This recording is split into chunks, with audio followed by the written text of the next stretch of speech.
Hi everyone, thanks for tuning in. My name is Janet and I am one of the Rupert's babies. Rupert's babies is the name for myself and my half-siblings who were also abandoned in Prince Rupert from 1976 to 79. Before I go any further, I want to express and let you know that we have all been respectful, law-abiding citizens our whole lives. We all work hard and pay taxes that pay for services to carry out the law, and with that have an expectation that our tax dollars are also not wasted.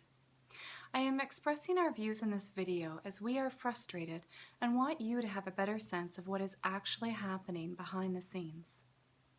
I have been searching for my biological parents for almost 21 years. Over these 2 decades, I have done so much work and investigated so many potential leads that my head spins. It certainly has been a worthy cause, but to tell you of my efforts over these years would be immense.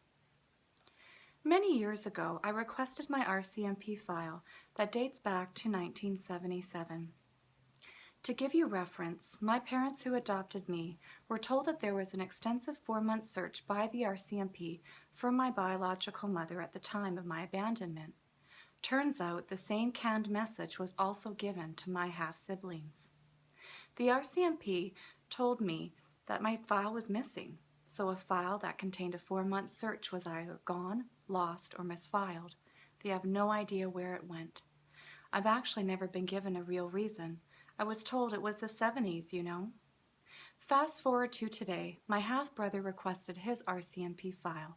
Just like me, his file does not exist. They cannot find it. Instead, they attach a letter that reminds us we can file a complaint. But here's a twist with Kathy. Back in 2003, she requested her file, and guess what? She got it. So why would her file have been kept when mine and my half-brothers were lost or purged? She requested it last month, and here on September 28, 2016, it is now missing, non-existent. Again, she can file a complaint. Now, in some ways, I can understand the idea that it was the 70s due to lack of computers. Files could have gone easily missing. But I don't accept this coming from law enforcement. In fact, none of us do. Now, to have Kathy's file missing, that is absolutely unacceptable. So how does this impact us?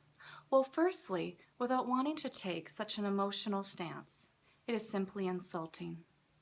Not only have we been left with no trace or information to our lives, we have suffered this loss, and now we are told from the very people who say they protect us that they can't keep files straight, have no answers. And here, I am a regular civilian. I solved this case.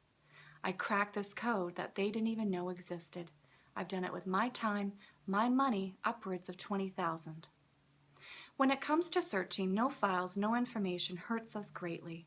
Could you imagine if they put the care and attention into a file of a minor for a case that was never solved and a case that they like to remind us is a criminal offense? We would be further ahead. Instead, their carelessness has hindered us. Not even that, but 3 Caucasian abandoned babies with piercing blue eyes, all left in a small northern BC town. I mean, who couldn't figure that out? Now, how amazing it would have been if they had tagged these cases together. Instead, we were clearly left with nothing, and I had to piece this together. You know, I received a tip from another government agency just days before my half-brother messaged me, and they told me there was a good chance we were related based on these characteristics. So how can they tell me that, well, and funny enough, be accurate, when the RCMP apparently know nothing?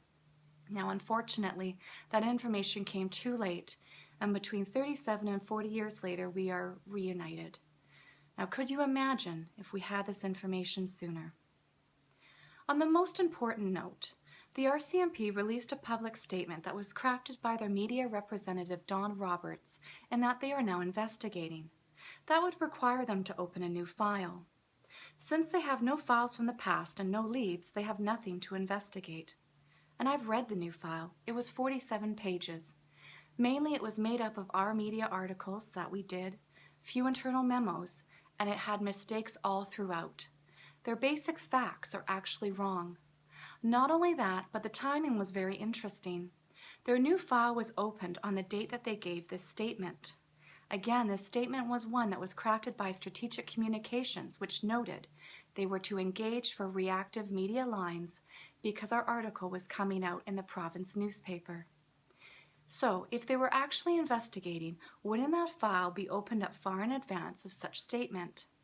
When I questioned them over the phone, I was met with silence. I also asked them what they were doing. I emailed them. That email has yet to be returned. They did, however, ask me over the phone what I was doing in terms of more DNA testing. I responded and said, "Why are you paying?"